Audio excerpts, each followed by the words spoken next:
কপৰফুল মূৰত নাই হাতত। কপৰফুল মূৰত নলগাই নি? হ'ব। তাতো আছে ফুল চুল আছে তাত। ক'ত? পিছফালে সেইডোখৰত। এবাৰ চাই লওঁ। সেই বেকগ্ৰাউণ্ড ভাল লাগিব তাত। জংঘল লাগিছে। শিকিব পাৰিবা বাৰু। এইডোখৰত হয় নাই? অঁ অকল এইকেইখন ক'ত থ'ম মই তেতিয়া? ক'ত তাতে ওলমাই দে। এই তামোল গছত বান্ধি লোৱা তুমি। না ভাল লাগিছে সেইটো মাজত। অলপ নমাই দে। অলপ দীঘলকে দি দিয়া। হ'বনে? ৰ'ব দে।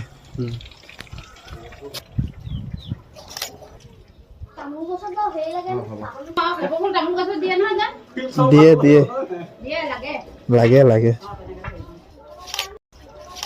আপোনালোকে ফটো কেনেকুৱা লাগিলে কমেণ্ট কৰি জনাব। Bye bye.